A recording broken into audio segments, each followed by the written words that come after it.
Hello guys, எல்லோரும் எப்படி இருக்கீங்க? நம்மள பல பேர் 2026 இந்த சம்மரை என்ஜாய் பண்ணுறதுக்காக ஊட்டிக்கு போகலாமா அப்படின்னு சொல்லிட்டு பிளான் பண்ணிகிட்டு இருந்துருப்பீங்க. இல்லாட்டினா பிளான் பண்ணி கிளம்புறதுக்காக தயாராக இருந்துகிட்ருப்பீங்க.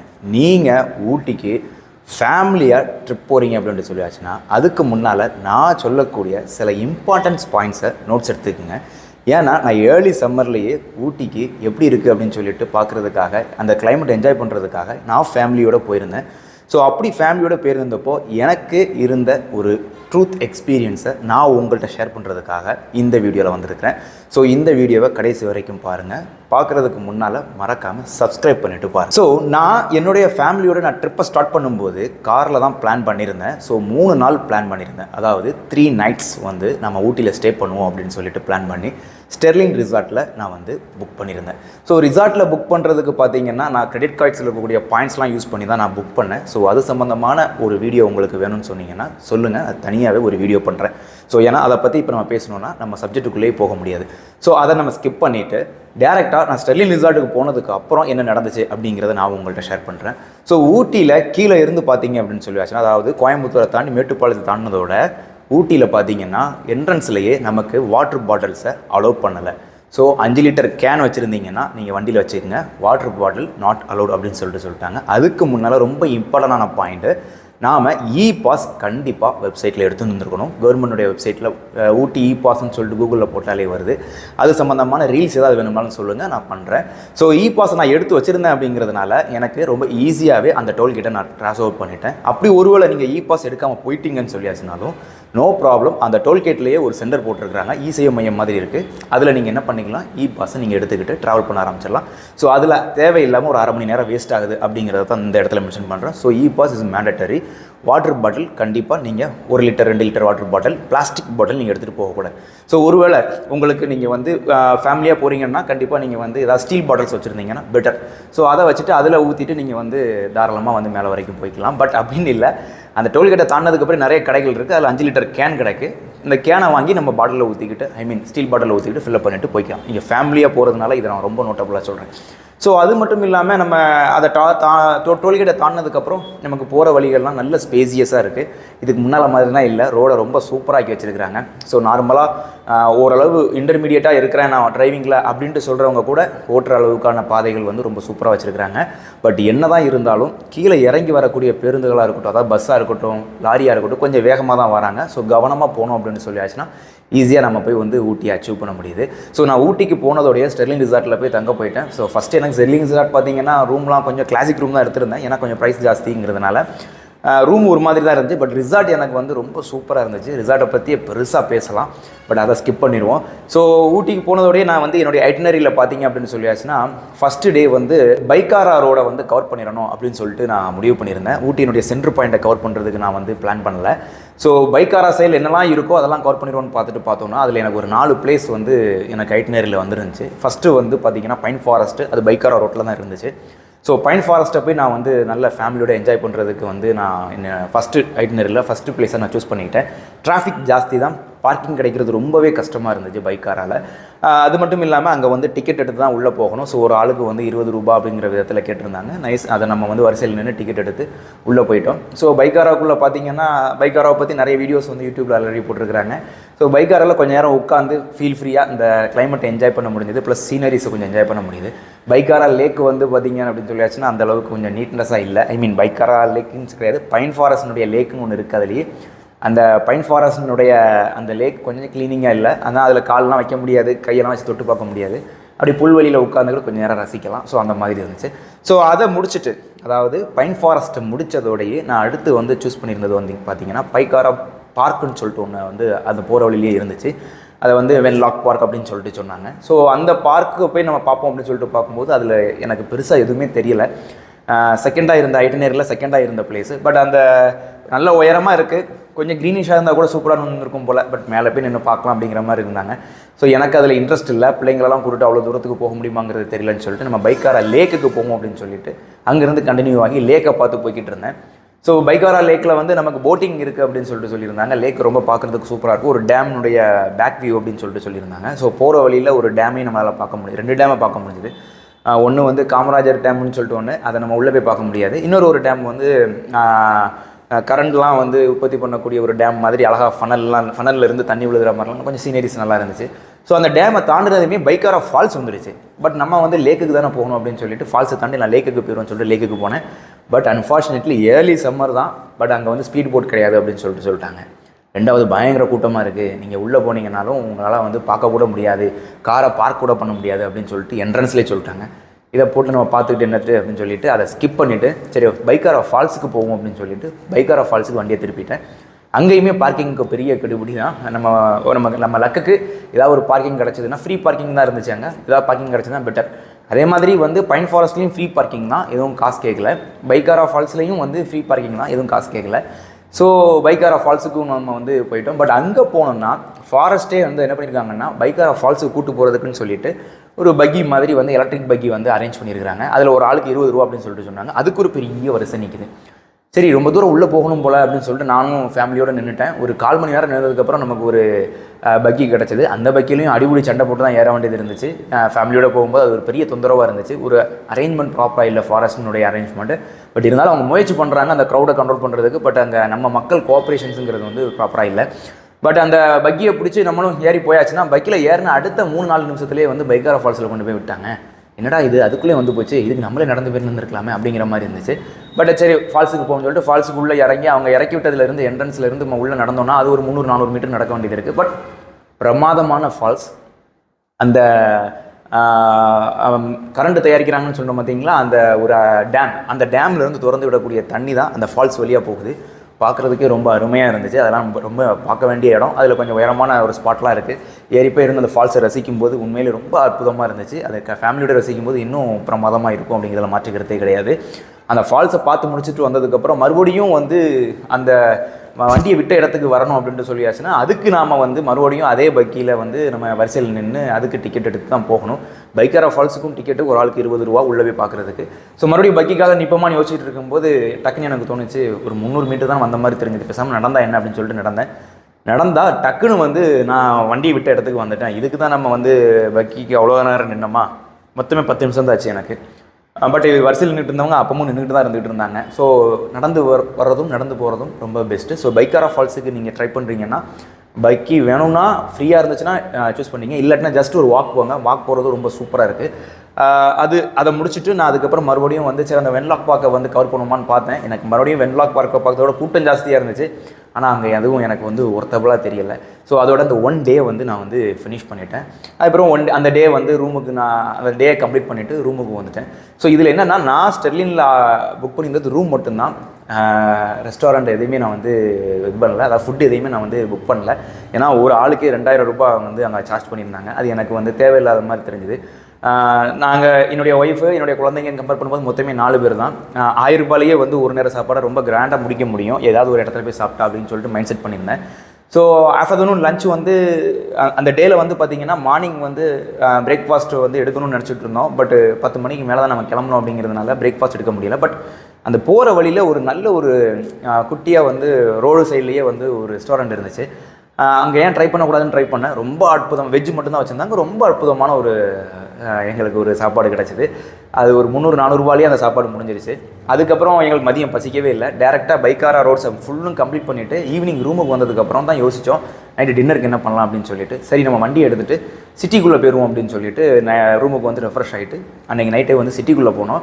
சிட்டிக்குள்ளே பார்த்திங்கன்னா அங்கே வந்து நமக்கு KFC இருக்குது, வாவ் மோமோஸ் இருக்குது, டாமினோஸ் இருக்குது, A2B இருக்குது. ஸோ இந்த 4ம் மோனோபோலியாக சூப்பராக, அதாவது ஸ்டாண்டர்டான பிராண்ட் இருந்தது அப்படிங்கிறதுனால ஒவ்வொரு நாளைக்கும் நம்ம ஒன்று டின்னருக்கு சூஸ் பண்ணிக்குவோம் அப்படின்னு சொல்லிட்டு நான் வந்து ட்ரை பண்ணேன். பட் நான் அந்த ஊட்டிக்கு வந்த நைட் இருக்குது பார்த்தீங்களா, அந்த நைட்டே நான் வாவ் மோமோஸை ட்ரை பண்ணிட்டேன். அவ்வளோ பிரமாதமாக வாவ் மோமோஸில் டிஷ்ஷஸ் இருந்துச்சு, ரொம்ப சூப்பராக பண்ணி கொடுத்துருந்தாங்க. பட் செகண்ட் டே பார்த்திங்கன்னா அதே வாவ் மோமோஸே போவோமா அப்படின்னு சொல்லிட்டு ட்ரை பண்ணேன், அதாவது பைக்காரா போய்ட்டு வந்த நைட்டு. பட் என்னுடைய குழந்தைங்க வந்து அரேபியன் ஃபுட் ஏதாவது கிடைக்குமான்னு பார்த்தாங்க. அங்கே லோக்கலில் வந்து ஒரு 4 மலையாளிஸ் வந்து அரேபியன் ஃபுட் வச்சுருக்காங்க. பட் அங்கே போகணும்னு பார்த்தா பயங்கர கூட்டம். இத்தனைக்கும் இன்னும் சீசன் வந்து ஸ்டார்ட்டே ஆகலை, அதுக்கு முன்னாடி அவ்வளோ கூட்டம் இருந்துச்சு. ஸோ பட் இருந்த பொழுதிலும் நம்ம வந்து ஏதாவது வந்து சாப்பிட்டு தான் ஆகணும்னு சொல்லிட்டு ஒரு 2 ஷவர்மா ஆர்டர் போட்டு கொஞ்சம் நேரம் வெயிட் பண்ணி பார்த்தேன். ஒருவேளை ஆட்கள் யாராவது சிட்டிங்கில் இருந்து காலி பண்ணாங்கன்னா நம்ம போய் உட்காரும்னு சொல்லிட்டு யாருமே காலி பண்ண மாதிரி தெரியல. ஷவர்மா மட்டும் சாப்பிட்டுட்டு நேராக A2Bக்கு போயிட்டேன். அங்கே போய் நைட்டு 11:30 ஆனாலுமே கூட A2B இருக்குது. அதுதான் ஊட்டியில் ஸ்பெஷலே. மற்ற கடைகள்லாம் க்ளோஸ் பண்ணிடுறாங்க சீக்கிரமாக 11 மணிக்கு.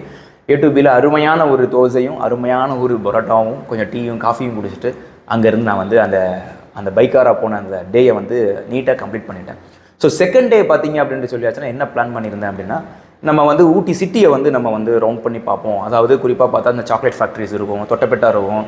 ஹியர் ஆஃப்டர் வந்து அந்த ஊட்டி சிட்டிக்குள்ளேயே வந்து ஒரு லேக் இருக்குது போட்டிங் போகிறதுக்கு. அப்புறம் பொட்டானிக்கல் கார்டன் இருக்குது, ரோஸ் கார்டன் இருக்குது. ஸோ இதெல்லாம் கவர் பண்ணுவோமே அப்படின்னு சொல்லிட்டு செகண்ட் டே வந்து இந்த மாதிரி ஐட்டினரி பண்ணியிருந்தேன். ஸோ அதுக்கு பிளான் பண்ணி அதே மாதிரியே கிளம்பணும். பிரேக்ஃபாஸ்ட்டு வந்து நான் என்ன பண்ணிட்டேன்னு சொல்லிட்டேன், செகண்ட் டேக்கு நான் ஸ்விக்கியில் வந்து ஆர்டர் போட்டேன். ஸ்விக்கியில் ஆர்டர் போடுறதுல ரொம்ப குறிப்பான ஒரு விஷயம் ஒன்று இருக்குது. ஸ்விக்கியில் வந்து நம்ம கொஞ்சம் ஏர்லியராக ஆர்டர் போடணும். ஏன்னா 9 மணி 9:30 மணிக்கு மேலே பிரேக்ஃபாஸ்ட்டுக்கு நீங்கள் ஆர்டர் போட்டிங்கன்னா எல்லா ரெஸ்டாரண்ட்டுமே பிஸியாக இருக்குன்னு தான் அதில் காட்டுதே தவிர நமக்கு ஆர்டர் வந்து கிடைக்க மாட்டேங்குது. ஸோ அதனால் வந்து அதில் ரொம்ப நம்ம கவனமாக இருக்கணும். ஏன்னா லிமிட்டடான வந்து ரெஸ்டாரண்ட் தான் இருக்குது அப்படிங்கிறதுனால ஸ்விக்கியில் வந்து நமக்கு அது டைமிங்க்கு கிடைக்கிறதுங்கிறது ரொம்ப சேலஞ்சிங்காக இருந்துச்சு. பட் பிரேக்ஃபாஸ்ட் நான் A2Bயில் ஆர்டர் போட்டு தான் நான் வந்து இது பண்ணேன். நல்லாவே அந்த சுட வந்துருந்துச்சு, கரெக்டாக தான் இருந்துச்சு, not bad. So second day வந்து பிரேக்ஃபாஸ்ட்டை முடிச்சுட்டு ஃபஸ்ட்டு பிளேஸே நம்ம என்ன பண்ணுவோம்னா, நேராக வந்து சாக்லேட் ஃபேக்ட்ரி அண்ட் டீ ஃபேக்ட்ரின்னு சொல்லிட்டு ஒன்று இருக்குது அங்கே. ஸோ அங்கே பெஞ்ச் மார்க்குன்னு சொல்லிட்டு அங்கே கிளம்பிடுவோம் அப்படின்னு சொல்லிட்டு கிளம்புனேன். ஏன்னா அதுக்கு அடுத்து தொட்டபெட்டா இருக்குது. ஸோ முதவே ரோஜா கார்டன் பொட்டானிக்கல் கார்டன் நடந்து எனர்ஜி வேஸ்ட் பண்ணிட வேணாம் அப்படின்னு சொல்லிட்டு அந்த சாக்லேட் ஃபேக்ட்ரிக்கு போனேன். ஏன்னா குழந்தைங்களை நான் கூட்டு போனதுனால அந்த ஃபேக்ட்ரி செட்டப்பை காட்டணுங்கிற ஒரு தாட் எனக்கு இருந்துச்சு. ஸோ அது பிரகாரமே வந்து அவங்க கூட்டு போனேன். உள்ள என்ட்ரன்ஸ் ஃபீஸ் எல்லாமே கேட்டாங்க. டிராஃபிக் ரொம்ப ஜாஸ்தி, பார்க்கிங் ரொம்ப கஷ்டம். ஏன்னா அந்த பெஞ்ச் மார்க் ஃபேக்ட்ரிக்கு நம்ம போனோம்னா அதில் பார்க்கிங் பண்ணுறதே பார்த்திங்கன்னா ஃபுல்லு இன்க்ளைனில் தான் நம்ம வந்து வண்டியை கொண்டு போகணும். கொஞ்சம் மிஸ் ஆச்சுனாலும் வண்டி பேக்கில் வந்து மற்ற வண்டியோட இடிச்சிடும். அந்தளவுக்கு கொஞ்சம் டேஞ்சராக இருந்துச்சு.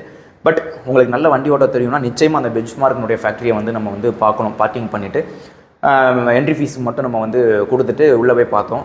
சாக்லேட் எப்படி பண்ணுறதுங்கிறத காமிச்சிருந்தாங்க. டீ எப்படி மேக் பண்ணுறாங்க, டீ லீஃபை வச்சு எப்படி வந்து டீ தூள் மேக் பண்ணுறாங்கிறத காமிச்சிருந்தாங்க. பிள்ளைங்களுக்கு நல்ல எக்ஸ்பீரியன்ஸு.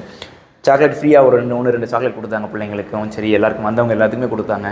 டீ லீஃப் பண்ணுற இடத்துல ஒரு டீ கொடுத்தாங்க. உண்மையில் ரொம்ப அற்புதமாக இருந்துச்சு. பட் இந்த ரெண்டுமே ஃப்ரீயாக கொடுக்கும்போது நினச்சேன், என்னடா இது ரெண்டுமே ஃப்ரீயாக கொடுக்காங்க, பரவாயில்ல பெருந்தன்மையாக கொடுக்காங்களேன்னு நினச்சேன். பட் அதை தாண்டினதோட பார்த்தீங்கன்னா ஃபுல்லுமே ஸ்டோர்ஸ் தான். ஃபேக்ட்ரியை முடித்ததோட நம்ம வந்து ஃபேக்ட்ரி விட்டு வெளியே வரணும்னா அவங்களுடைய ஸ்டோர்ஸை தாண்டி தான் வெளியே வரணும். அந்த ஸ்டோர்ஸ் வச்சது பாருங்கள் ஆப் நமக்கு. டீ லீஃபுக்கு ஓகே, அங்கே டீஸ் வந்து நம்ம குடித்த டீயினுடைய தேயிலைகளெல்லாம் வச்சுருந்தாங்க, வாங்கிக்கிட்டோம். அப்புறம் வந்து சாக்லேட்ஸ் இருந்துச்சு. போய் பார்த்தோன்னா ஒரு டப்பாவே வந்து 100 கிராம்ஸ் 200 கிராம்ஸ் அந்த மாதிரி பிரித்து வச்சுருக்காங்க. 250 ரூபாய்க்கு குறைஞ்ச சாக்லேட்டே இல்லை. சரி, இங்கே வரைக்கும் வந்துவிட்டோம், நம்ம கொலீக்ஸ்க்கு ஃப்ரெண்ட்ஸுக்கெலாம் சாக்லேட் வாங்கி வரேன்னு சொல்லிட்டு அங்கேயே சாக்லேட் வாங்கிட்டேன். அங்கே இருந்து பார்த்தீங்கன்னா வெளியே வந்ததோட வர்க்கி வச்சுருந்தாங்க, ஊட்டி வர்க்கி. அதுவும் அவங்களே மேனுஃபேக்சர் பண்ணுறாங்களாம். சரி, அதையும் வாங்கிடுவோன்னு சொல்லிட்டு அதில் கையில் வந்து பார்த்திங்கன்னா 2 கையிலையும் பெரிய லக்கேஜாக மாறிடுச்சு. கிட்டத்தட்ட அங்கே ஒரு 4-5,000 ரூபா நமக்கு வந்து காலி. அப்போவே நினச்சேன் சாக்லேட் தரும்போதும் டீ தரும்போதும் இங்கே ஏதோ ஒரு புடி இருக்குது அப்படின்னு சொல்லிட்டு. பட் அந்த 5,000 ஒர்த்தபிள் தான். நம்ம கொலீக்ஸ் அண்ட் ஃப்ரெண்ட்ஸுக்கு நாம் விருப்பப்பட்டு தான் வாங்கியிருக்கோம் அப்படிங்கிறதுனால ஸோ நான் அதை வந்து ஒரு பெருசாக எடுக்கலை. பட் அதை தாண்டி வந்ததும் சில்ட்ரன்ஸ் பிளேக்கு கொஞ்சம் ஸ்பேஸ் விட்டுருக்குறாங்க, நிறைய ட்ரெஸ் வச்சுருக்குறாங்க, நிறைய ஊட்டியினுடைய கைவினைப் பொருட்களுடைய ஐட்டம்ஸ் வச்சுருக்காங்க. அதெல்லாம் நம்ம தாண்டி வரணும் நம்ம வீட்டில் இருக்கவங்களுடைய மத்தியில் அப்படிங்கிறப்போ ரொம்ப சேலஞ்சு. பட் அதெல்லாம் தாண்டி எல்லாத்தையும் ஸ்கிப் பண்ணி வந்தாச்சு. ஸோ வெளியே வந்ததுக்கப்புறம் தொட்டபெட்டா போயிடுவோம் அப்படின்னு சொல்லிட்டு அங்கேருந்து பார்க்கிங்கேருந்து வெளியே வந்து தொட்டபெட்டாவுக்கு போனேன்.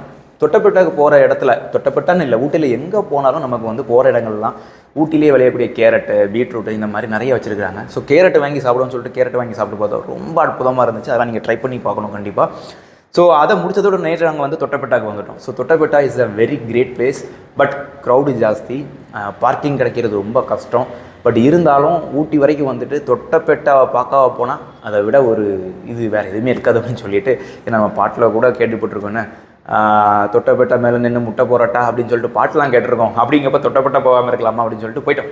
ஸோ கூட்டத்தை தாண்டி வரிசையில் நின்று டிக்கெட் எடுத்து உள்ளே போனோம்னா டாப்பில் ஒரு வியூ இருக்குது. அங்கேருந்து பார்த்தா இந்தா பாரு மேட்டுப்பாளையம் தெரியுது பாரு, அந்தா பாரு கோயம்புத்தூர் தெரியுது பாரு, இந்தா பாரு ஊட்டி சென்டர் தெரியுது பாரு அப்படின்னாங்க. எல்லாத்தையும் இப்படி பார்க்க முடிஞ்சதே தவிர அதை வந்து ரியலைஸ் பண்ண முடியலை. பட் அதில் வந்து இன்னொன்றுலாம் சொல்லுவாங்க, அவிலாஞ்சியில் ஒரு டேம் இருக்குது, அந்த டேம் இங்கேருந்து தெரியுதான் பாரு அப்படின்னாங்க. இது எதையுமே பார்க்குறதுக்கு அங்கே வந்து டெலஸ்கோப்போ ஃபைனாக்குலர் எதுவுமே கிடையாது.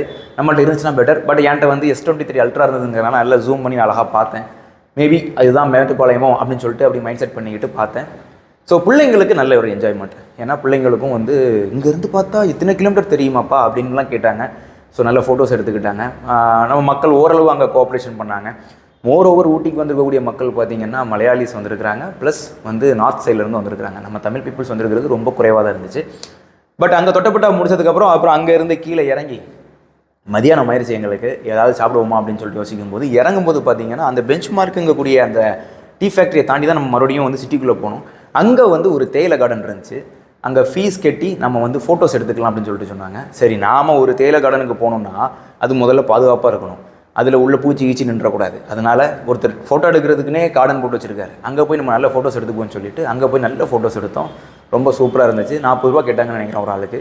உள்ளே கொடுத்து நிறைய ஃபோட்டோஸ்லாம் நம்ம எடுத்துகிட்டு அங்கேருந்து நேராக வந்து கீழே ஊட்டி சிட்டிக்குள்ளே வந்துட்டோம்.